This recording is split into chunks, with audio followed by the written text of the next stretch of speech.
کیا مرد عورت سے محبت کرتا ہے؟ شادی سے پہلے اور شادی کے بعد؟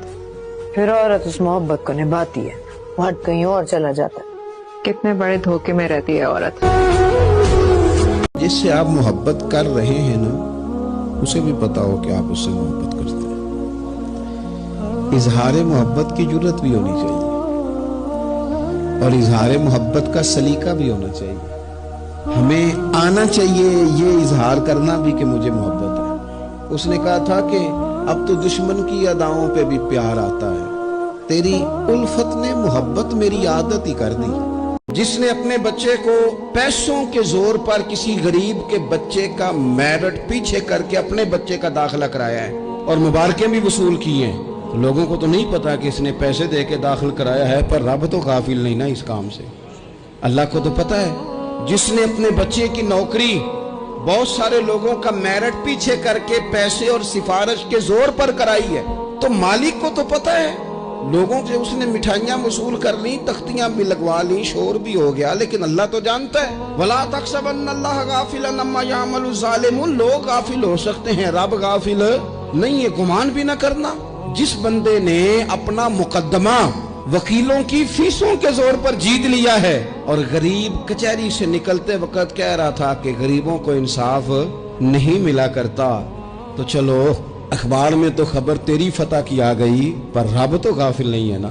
ایک عدالت قیامت کے میدان میں بھی تو لگے گی نا۔ کچھ دکھ نا ہم نے جان بوجھ کے گھڑ لیے، وہ دکھ نہیں ہے۔ مثلا ابا جی گئے بیٹی کے گھر میں شادی کے 2 4 5 مہینے کے بعد، تو واپس آ کے ابا جی رو پڑے۔ کیا ہو گیا جی آپ کو؟ کہتے ہیں اوہو میری تھی تے اتنے کام ہی بڑے کر دی پئی، میں نے بڑی لاڈوں سے پالی تھی، بڑی لاڈلی تھی، وہ میں گیا ہوں چولہے کے آگے کڑی تھی۔ یہ جعلی دکھ ہے۔ اپنے گھر کا کام کر رہی تھی کہ یہاں وہ اللہ معاف کرے اسے نوکری کرا رہے، تو یہ جان بوجھ کے گھڑے ہوئے دکھ ہیں جن کا کوئی معنی نہیں، کوئی مطلب نہیں۔ اپنے گھر کا کام کر کے بچی کی صحت بھی ٹھیک ہوگی، اس کے نظریات بھی پختہ ہوں گے اور خاوند کی عزت کرے گی، اسے راضی کرے گی، تو میرے رسول پاک نے فرمایا رب جنت بھی عطا فرمائے گا۔ میرے نبی پاک نے تو فرمایا تھا کسی مومن کو بس خوش کر دینا، وہ چاہے لمحے کے لیے ہی ہو، اس کے دل میں راحت ڈال دینا، اسے تسلی دے دینا، روتے ہوئے آنکھ آنسو پونچھ دینا، اس کو کہہ دینا میں تیرے ساتھ ہوں۔ فرمایا مومن کے دل میں تم نے خوشی داخل کر دی تو 60 سال نفل پڑھنے سے اللہ تمہیں زیادہ ثواب عطا کرتا ہے۔ پتہ ہے بندہ نیک کون ہوتا ہے؟ جس کی تنہائی نیک ہوتی ہے، جو اکیلے میں نیک ہوتا ہے۔ تنہائی جس کی پاک صاف ہوتی ہے، اصل میں وہ بندہ نیک ہوتا ہے۔ ہمارے ہاں نا بالخصوص نوجوان نسل سے کہوں گا، تمہارے پاس سہولت آئی ہے موبائل کی، تمہارے پاس سہولت آئی ہے انٹرنیٹ کی، لیکن دیکھنا اس کی وجہ سے کہیں تمہاری تنہائی ناپاک نہ ہو جائے۔ دیکھنا اس کی وجہ سے کہیں تمہارا وہ اکیلے میں جو تمہارا رب رسول سے رشتہ جڑنا چاہیے تھا، سجدے کا نور ہونا چاہیے تھا، اچھی منصوبہ بندی کرنی چاہیے تھی، وہ میلا کچیلا نہ ہو جائے۔ تنہائی جس بندے کی پاک ہوتی ہے وہ نیک ہوتا ہے۔ محفل میں تو ساری اچھی اچھی باتیں کرتے ہیں، محفل میں تو سارے لوگ ہی نیک ہوتے ہیں۔ قرآن مجید میں اللہ تبارک و تعالیٰ نے ان لوگوں کا بھی تذکرہ کیا ہے جنہوں نے کھایا اللہ کا پر اللہ کو بھلا دیا، رہے رب کی زمین پر رب کو بھلا دیا، جنہوں نے معاذ اللہ اللہ کی نعمتوں کو استعمال کیا پر اللہ کو بھلا دیا۔ رب نے اولاد دی، دولت دی، جائیداد دی، عزت دی، وقار دی، سانسیں دیے۔ اللہ تبارک و تعالیٰ نے دنیا کی ہر نعمت سے نوازا پر وہ اللہ کو ہی بھلا گئے۔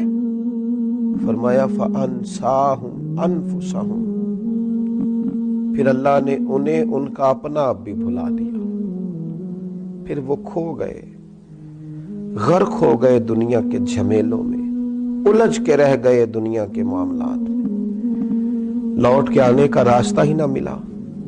اتنے دنیا کے اندر مست ہوئے کہ الہاکم التکاثر حتی زرتم المقابر، اتنے غافل ہوئے دنیا تلاش کرتے کرتے کہ قبروں کا منہ دیکھ لیا۔ ان لوگوں کی طرح نہ ہو جانا جنہوں نے اللہ کو بھلا دیا، پھر اللہ نے انہیں ان کا اپنا آپ بھی بھلا دیا۔ اولئک هم الفاسقون، رب فرماتا ہے یہی تو لوگ ہیں جو نافرمان ہیں، یہی تو فاسق ہیں۔